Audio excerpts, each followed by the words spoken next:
You're listening to Financial Advisor Marketing, the best show on the planet for financial advisors who want to get more clients without all the stress. You're about to get the real scoop on everything from lead generation to closing the deal. James is the founder of theadvisorcoach.com, where you can find an entire suite of products designed to help financial advisors grow their businesses more rapidly than ever before. Now, here is your host, James Pollard. I really didn't want to record this podcast episode. A long time ago, I did an episode about buying leads. I think the title was actually Stop Buying Leads or something similar. But this podcast has been growing faster than a rabbit family reunion, so I figure I might as well address this again. Plus, there are so many new Inner Circle members who email me their questions about buying leads and things like that. I'm partly recording this episode for them because instead of working my fingers to the bone, typing out detailed responses every time they ask, I can send them this episode and tell them to listen to it. Over the past week alone, I've heard from 9 financial advisors who mentioned they were buying leads. 2 said it was profitable for them. 1 said she wasn't sure, and the other 6 said it wasn't working for them at all. Look, if buying leads is profitable for you, more power to you. Live your life, do whatever it is that you want to do. However, I still think you should listen to this episode because I want you to consider the alternatives. Imagine a prospective client came to you talking about how all his money was in a checking account earning 1%. Picture him all happy, bragging about how he's technically earning 1% more every year than the previous year. His number is technically going up and he is thrilled. He's loving it. He's just like, yeah, I'm earning money in a checking account. What would you tell him? You would probably tell him that there are better options for his cash instead of sitting in a checking account earning 1% or 4% or 5.5% or whatever, right? That's the same way I feel about financial advisors who buy leads, even the ones who say they're profitable with them. I know there are so many better alternatives out there. You just want to pull your hair out and be like, what? You have like $1 million in a checking account? You should invest that in the stock market. You should do this, this, and that. Like, I feel the same way. I'm like, oh my goodness, do you realize email exists? Do you realize that websites exist, ads exist, direct mail exists, webinars exist? Like, we live in a time of such abundance and prosperity, and you are outsourcing or delegating to a third party that really couldn't care less about you. Let me give you the numbers here. Let's say you're spending $300 per lead. With $300, you can almost certainly get 30 new email subscribers. That's $10 per subscriber. That is on the high end. If you have a good ad with good targeting, you can get double or triple that. I am personally running online ads right now, and I've gotten more than 100 email subscribers in the past 24 hours. Last week, I got more than 500 email subscribers from my ad campaigns alone. If you're a financial advisor who has a niche-specific lead magnet, and you are putting your ad in front of people in your niche, then only people in your niche should be able to opt into your email list. Seems obvious, right? Well, here are the numbers behind why it's so much better than a bought lead. Let's say you spend $300 and you get 40 new email subscribers. That's not terrible, but it's certainly not amazing either. Well, these people should all be in your niche. So they are at least somewhat qualified, which makes you more efficient. Plus, they're in your world, which means you control the frame, you control the presentation, and you control every step, every nook and cranny, the whole shebang of how you interact with them. You can then follow up every single day through your autoresponder sequence to build trust, credibility, and rapport with them in order to set an appointment. Think about this. Even if you only sent 2 appointments, so 5% of your subscribers, that equals 2 appointments, they would still be from people in your niche. That is so much better than a single lead. And you can still follow up with everyone else. You can send an email saying that you want to mail them something. You can do that. You can put something physical in the mail. You can do a book. You can do a newsletter. You can do whatever. You send them something. You can connect on social media. You can do the whole multiple marketing strategies things that I talk so much about. Let's say that your marketing machine enables you to get another 2 appointments from these people. You now have a total of 4 appointments from your $300 that you spent to build your email list instead of 1 single measly lead. That takes work, that takes effort, that takes building the machine. However, it's a heck of a lot better. And here's the message I want to give to you. There are several messages, but here's one of the most important ones. Working on your own stuff will give you disproportionate results, okay? So you could spend 15 minutes outsourcing to a third-party lead generation company and get like, let's just say a 1 unit of result, right? But if you spend 4 times the amount of time, so 15 times 4 is 60 minutes. So you spend 60 minutes working on your own stuff. You will not just get 4 units of output. You might get 10 or 20 or 30 or 40, depending on your time horizon and how long you let it run for you. You're a financial advisor and you say, invest early and invest often and stay the course and let it compound over time. Do you actually take your own advice, or are you just addicted to the leads? You're like, oh, let me get another lead. Or take your own advice. Another example, with $300, you can send 300 simple direct mail pieces to people in your target market. All it takes is like to match the bought lead is a 0.33% response rate. That response rate is terrible, by the way. You should be able to do a lot better with a niche specific mailing sent to people, you guessed it, in your niche. Even if you went fancy and you did a lumpy mailing or a big express envelope that costs more than $1, you should be able to get 50 to 100 mailings for $300. Like, you spend $1 per mailing, you can send 300 with $300. That's very simple math. And if your response rate is 0.33%, you are getting the same exact result. But guess what? You can follow up. You can get more results. You should obviously have a list. These people should be in your CRM. You can put them in your machine. That is where the money comes from. That is the value. With $300, you can run in a basic online advertisement. You could send traffic to your website. Several hundred people could check out who you are and what you do. Even if you ran an ad to your homepage, which I don't recommend, because I recommend sending traffic to a landing page with a specific purpose, not just your homepage. But even if you did that, you could likely still get better results than with bought leads. Oh, and you still control that audience. You chose them. They are going to your website. They're not just throwing their information into some black hole and hoping they hear from someone, which is what happens with lead gen companies. Even video views on Facebook can be had for as little as a few cents each. With $300, you can get, at 5 cents each, 6,000 people to see your beautiful face and hear your beautiful voice. Yes, 6,000. Don't you think that any one of these things could be more valuable to you than a single lead? And that's not all, because you'll be the one sending the email, mailing the direct mail piece, or showing the ad, or anything really. But when you buy leads, that same lead could be sent to multiple advisors. I prefer places where I don't have to fight as hard. Do you? But James, how can I generate my own leads? You might be asking.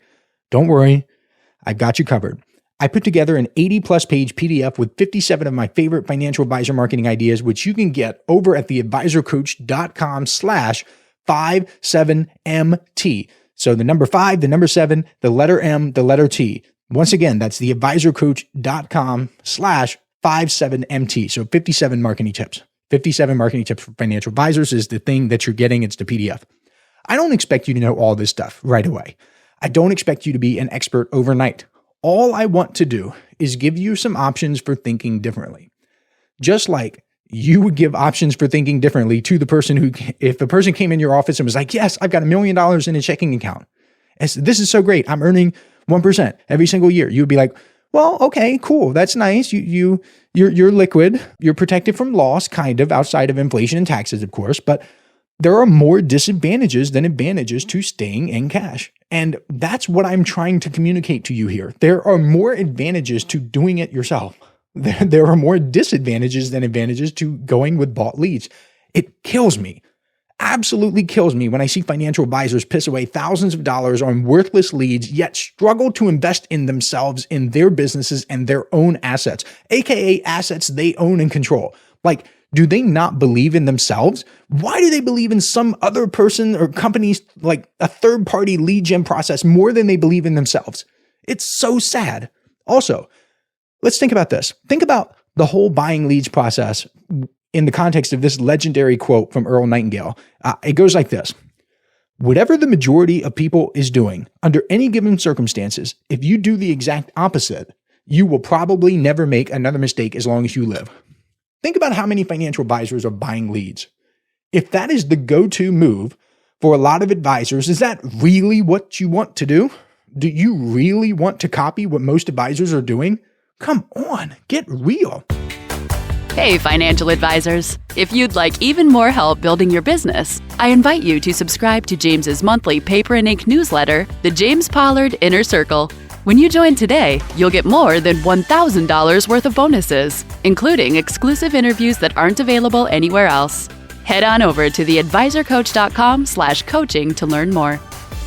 Also, pay attention to how the lead gen companies market themselves. I really want you to stop and think about this.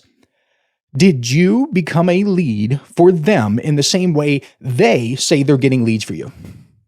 Probably not. Chances are someone reached out to you through LinkedIn or email or something like that and got you on a phone call. Let's think. Maybe that is something that actually works instead of whatever they're pushing. There are so many, and this goes beyond just lead gen companies. I want you to pay attention to how people are marketing to you. There are so many people, coaches, consultants, agencies, experts, gurus, lead gen, like whatever. They claim to do so much for financial advisors and get them like thousands of results in nanoseconds or whatever. But pay attention to how they're marketing, okay? If these people were so good at marketing, they would spend their own money on ads because they have marketing skills. And if they just put their ads out there, they would get results, right? I can count on less than two hands, or fewer than two hands, how many people I have seen who claim to help financial advisors with their marketing actually put money into their advertisements or actually advertise at all. There are not that many people. I've seen one brand, another brand, like a company, because they have a marketing budget that they're just going to say, oh, I'm going to spend $1,000 on this no matter what, right? I'm talking actual people who actually say they get results for financial advisors. Are they putting their money in advertisements? Let's think about this. Why wouldn't they be? But I can tell you this.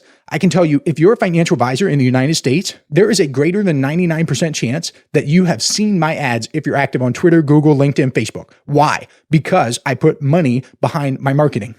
I am taking my own advice. I am eating my own cooking. There's a reason for that.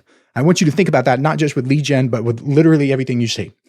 And even if the lead gen companies are doing some sort of online advertising, which many of them do, all they're doing is passing along the cost to you. That's how the business model operates. And I've got nothing against people making money. I love making money. I love capitalism. But I think it's a dumb decision for financial advisors to pay more money for an inferior product, because at the end of the day, it's significantly more expensive. Advisors have no long-term process in place when buying leads. It cannot happen because you don't know the process. You can't predict it, whatever. The leads themselves aren't as good as an advisor who has a niche and markets to that niche. I know, like I joke about, it's my legal obligation to talk about niche marketing in every episode, and even though I don't talk about it in every episode, but you're just not going to be able to compete with it, right? You are absolutely 100% not going to be able to compete with a financial advisor who follows my philosophy. Like, you're just not going to. I see it. I've seen it for years. I've written an Inner Circle newsletter for 6 years now. I'm in year number 6. And the advisors are just absolutely crushing it if they follow the advice. Like, I don't know how often I can say it. I don't know if I can overstate it or whatever. Also, the advisors have no control. They're riding in the back seat while someone else is driving. They're letting their destiny be controlled by someone else. I don't know about you, but that alone would be a deal breaker for me. Imagine coming home and telling your wife and children that your business suffered today because of the actions of another man. Sorry, kids, we can't go to Disney World this year because daddy is dependent on another man for his livelihood and his well-being. Is that the type of person you want to be for your family? Hey, if so, again, more power to you, live your life, but I know what I want. There are so many reasons why it's a bad idea. Brand misalignment is another one. I'm not really into the whole brand building thing, but I can tell you that bought leads may not align with your personal brand, values, or preferred client profile. That leads to a mismatch, straight up. Just a mismatch of the lead's expectations and your expectations. When that happens, you're setting your money on fire. One advisor told me that he works primarily with people who have conservative political values. Do you think he had much success when he was buying leads? But what is he to do? If he serves a different type of market, he wouldn't be true to himself. And that's no way to live either. Buying leads, it's also highly unpredictable.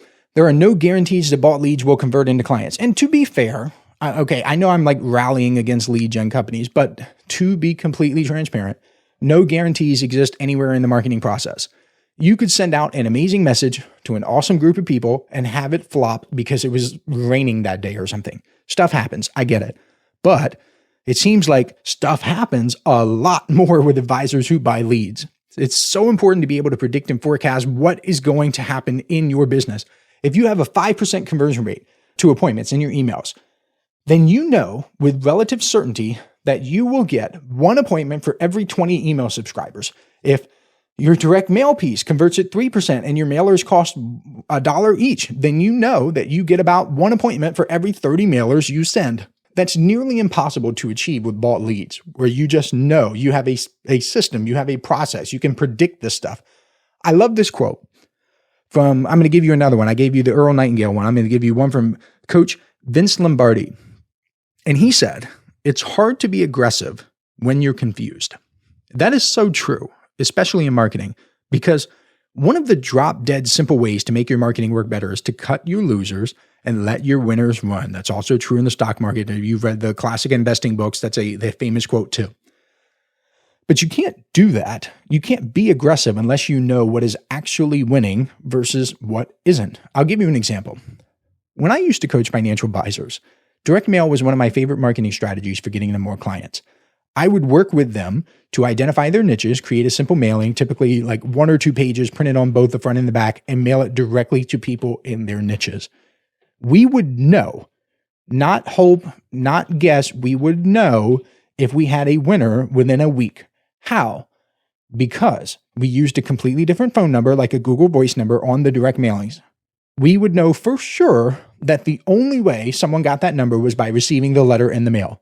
We would track each phone call and see how many appointments and how many clients came in as a result. That's the process. I was doing this in 2015. Stamps were 49 cents a piece, I believe.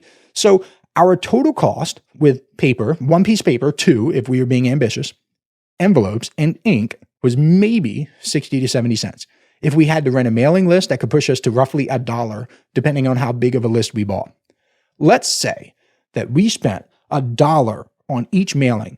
We could send 1,000 mailers out for $1,000, and we could reasonably expect to get anywhere from, let's just say, like 10 to 40 people to call, assuming the list was qualified. And that was step 1. That was the very first mailing before we tweaked anything, before we changed the headline, before we added images, before we added handwritten notes, whatever.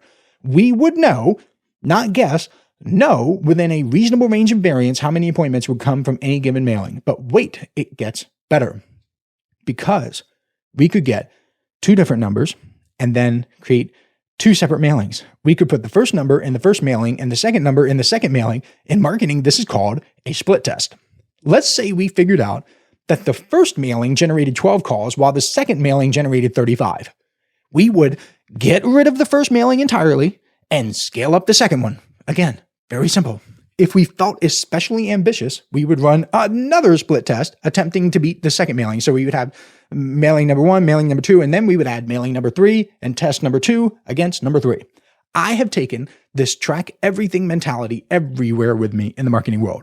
Still, I'm consistently dumbfounded at how many financial advisors are flying blind. They have no clue. When you buy leads, do you know where they come from? Do you know how many appointments you're going to set? Do you know the other advisors they're talking with? Do you know how you have been positioned or framed by the lead gen company? All of these variables are ones you should know. And you can know them with relative certainty if you do the stuff yourself. Okay? Like, that is what I'm trying to tell you. Also, when you have your own marketing machine working for you, here's the best part. You can qualify your leads, not the ones you bought, but the ones that come to you, your leads every step along the way. When you buy leads, you're leaving the qualification part up to someone else. I will tell you straight up, my most successful inner circle members do the most qualifying. Let me say that again. My most successful inner circle members, again, been doing this for a long time. I've had thousands of back and forth conversations. I've seen the data. I've seen the nitty gritty that financial advisors aren't willing to share in a mastermind or a conference or online or whatever. They tell me the real things, right? The most successful ones do the most qualifying. They will literally say things like, don't bother setting an appointment if there's a chance that you won't show up, aka don't ghost me. They'll say, don't opt into this email list if you're not a dentist, or this is for dentist eyes only, or I only work with police officers, or I have strict account minimums, or things like that. Those are not gimmicks. They're not doing those things because they feel like it or because it sounds cool or anything like that. They're doing it because they want to make sure they qualify keyword, word of the day, qualify people before investing their precious minutes into meeting with them. It's no coincidence that these advisors are happier, wealthier, and more efficient than other advisors. If you're buying leads, I hope this episode has given you something to think about. And if you're considering buying leads, I hope this episode has helped you stay away, because buying leads is like eating junk food. If you are absolutely starving and you have nothing else, junk food can technically keep you alive. But given the choice, it is a terrible option. It's much better to focus on the metaphorical, nutritious food of building marketing assets you own and control. Thank you so much for listening. I appreciate you. And with that said, I will catch you next week. This is thepodcastfactory.com.